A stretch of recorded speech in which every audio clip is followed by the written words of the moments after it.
హైదరాబాద్ నగర పార్టీ అధ్యక్షులు గోపీనాథ్ గారికి సంతాప తీర్మానం ప్రవేశపెట్టాల్సి వస్తుందని చెప్పి నేను కలలో కూడా అనుకోలేదు. ఎందుకంటే వారు జీవించున్నంత కాలం కూడా ఎన్నడూ తనకు అనారోగ్యం వచ్చిందని కానీ అది కూడా ఇంత తీవ్రంగా ఉందని కానీ ఎన్నడూ ఎక్కడ కూడా చెప్పుకోలేదు, ఎవరికి కూడా పంచుకోలేదు అధ్యక్ష. వారు ఆ రకంగా చాలా గుంభనంగా తన వ్యక్తిగతమైన సమస్యలు కానీ వ్యక్తిగతమైన ఆరోగ్యపరమైన విషయాలు కానీ చాలా రహస్యంగా, ఒక రకంగా చెప్పాలంటే చాలా ప్రైవేట్గా వారు మెయింటైన్ చేసినారు అధ్యక్ష. కానీ పబ్లిక్ పరంగా మాత్రం, అంటే ఇందాక ముఖ్యమంత్రి గారు అదేవిధంగా శాసనసభ వ్యవహారాల మంత్రి గారు చెప్పినట్టు హైదరాబాద్ మహానగరంలో జుబ్లీహిల్స్ అంటేనే ఒక సంపన్నులు నివసించే ప్రాంతంగా పేరుంది అధ్యక్ష. కానీ జుబ్లీహిల్స్ నియోజకవర్గం పరిస్థితి చూస్తే దానికి పూర్తి భిన్నం అధ్యక్ష. పేరుకి జుబ్లీహిల్స్ నియోజకవర్గం, కానీ అక్కడ ఉండేది మొత్తం కూడా పేద ప్రజలు.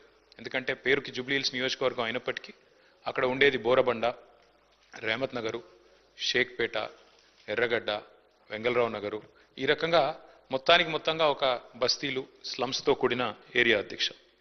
హైదరాబాద్లోని హైదర్గూడలో 1963లో ఇక్కడే హైదరాబాద్ మహానగరంలోనే గోపీనాథ్ గారు జన్మించినారు అధ్యక్ష. తర్వాత వారు ఇక్కడే చదువుకుని ఇక్కడే మరి ఉస్మానియాలో డిగ్రీ కూడా చేసి తర్వాత ఎన్టీ రామారావు గారికి వీర అభిమానిగా తెలుగుదేశం పార్టీ స్థాపించిన తర్వాత వారు రాజకీయాల్లో అడుగుపెట్టినారు.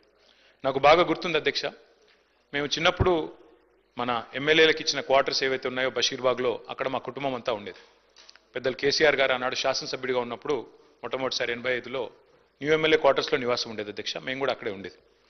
అక్కడ నుంచి బయటకు వచ్చి ప్రస్తుతం ఉన్న సెక్రటేరియట్ ముందుగా ఇప్పుడు ఎక్కడైతే అమరజ్యోతి ఉన్నదో అక్కడ మాకు ఎప్పుడు ఒక కటౌట్ కనబడేది అధ్యక్ష. మొట్టమొదటి కటౌట్ బహుశా చాలా మంది హైదరాబాద్లో చూసింది అదే అయి ఉంటుంది. ఎన్టీ రామారావు గారి నిలువెత్తు కటౌట్ పెట్టి కృష్ణుడి రూపంలో, రాముడి రూపంలో పెట్టి కింద రాసి ఉండేది అధ్యక్ష, మాగంటి గోపీనాథ్ అని చెప్పి రాసి ఉండేది. ఒక రకంగా చెప్పాలంటే హైదరాబాద్లో ఈ కటౌట్స్ కల్చర్ కానీ, రకంగా చెప్పాలంటే ఆనాడు తెలుగుదేశం పార్టీ అధికారంలో ఉన్నప్పుడు ఈ రకంగా మరి ఒక పర్మనెంట్గా ఒక కటౌట్ తనకంటూ ఏర్పాటు చేసుకున్న నాయకుడు మాగంటి గోపీనాథ్ గారు.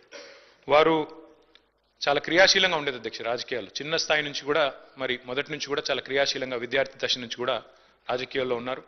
తెలుగు యువతలో పనిచేశారు.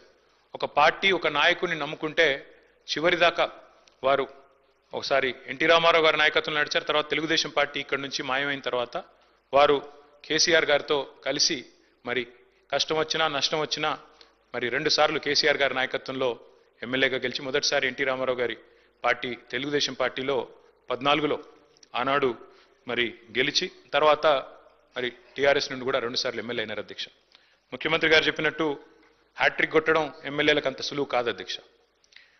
గోపీనాథ్ గారి గురించి ఒక మాట చెప్పాలంటే అధ్యక్ష, వారు చనిపోయిన రోజు నేను హరీష్ రావు గారు ఇద్దరం ఏఐజీ హాస్పిటల్ నుండి బయలుదేరి వాళ్ళ ఇంటి దగ్గరికి వెళ్ళి కొన్ని ఏర్పాట్లు చేద్దామని ముందు పోయినాం అధ్యక్ష. ఆ రోజు నిజంగా ఆశ్చర్యం అనిపించింది మాకు. చెప్తారు అధ్యక్ష, మన హైదరాబాద్లో సామెత చెప్తారు, ఊపర్ షేర్వాణి అందరు పరేషాని అని. అక్కడ పోయిన తర్వాత నేను హరీష్ రావు గారు నిజంగా ఆశ్చర్యానికి లోనైనాం. గోపీనాథ్ గారు ఉండే ఇల్లు ఒక మాదాపూర్ ఆ ప్రాంతంలో చాలా చిన్న ఇల్లు అధ్యక్ష. నాకు తెలిసి 250-300 గజాలు కూడా ఉంటుందో ఉండదో, చాలా చిన్న ఇల్లు.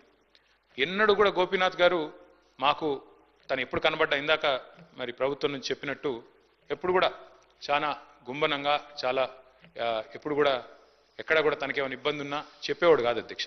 అక్కడ పోయిన చూసిన తర్వాత వాళ్ళ 3 పిల్లలు, అక్షర, దిశిర, వాత్సల్య, 3 పిల్లలు అధ్యక్ష. ఇంకా చిన్న పిల్లలు 20, 21, 22 ఏళ్ళు ఉంటాయి. ఎవరు కూడా ఇంకా పెళ్ళి అవ్వలేదు, సెటిల్ అవ్వలేదు. వాళ్ళని చూసి బాధపడ్డాం. తర్వాత ఇల్లు చూసి కూడా బాధపడ్డాం, ఇట్లా ఉన్నారా ఈయన ఇన్ని రోజుల్లో. ఎందుకంటే ఎప్పుడు ఏ ఫంక్షన్ వచ్చినా బాగా లావిష్గా ఖర్చు పెట్టేటోడు అధ్యక్ష. ఊపర్ షేర్వాణి అందరు పరేషాన్ ఎందుకన్నా అంటే ఎక్కడ కూడా ఇంకా తెలియనియలే మాకు ఈ కష్టం ఉందని కానీ ఇంకోటని కానీ. తెలంగాణ ప్రభుత్వం ఆనాడు బతుకమ్మ చీరలు అనే కార్యక్రమం మనం 2016-17లో ప్రారంభించినాం అధ్యక్ష. కానీ అంతకంటే ముందే గోపీనాథ్ గారు తన కాన్స్టిట్యున్సీలో బతుకమ్మకి చీర పెట్టే ఒక సంస్కృతిని కూడా తీసుకొచ్చింది గోపీనాథ్ గారు అధ్యక్ష. మనందరం గోపీనాథ్ అని ఇక్కడ పిలుస్తాం కానీ ఆయన మొత్తం కాన్స్టిట్యున్సీలో మాత్రం గోపన్నగానే పిలుచుకుంటారు. ఎక్కడ పోయినా, ఏ డివిజన్ పోయినా గోపన్న అని మాట్లాడతారు. ప్రజల్లో నిత్యం మమేకమయ్యే వ్యక్తి అధ్యక్ష. ఒక చిన్న ఎగ్జాంపుల్ నేను మీకు చెప్తాను. రేమత్ నగర్ డివిజన్లో ఎస్పీఆర్ కాలనీ అనుకుంటా, ఎస్పీఆర్ హిల్స్ ఏదో ఉంటుంది అధ్యక్ష అక్కడ పేరు. అక్కడ ఒక 5 ఎకరాల స్థలం ఉండేది అధ్యక్ష. ఒక క్వారీ ఉండేది.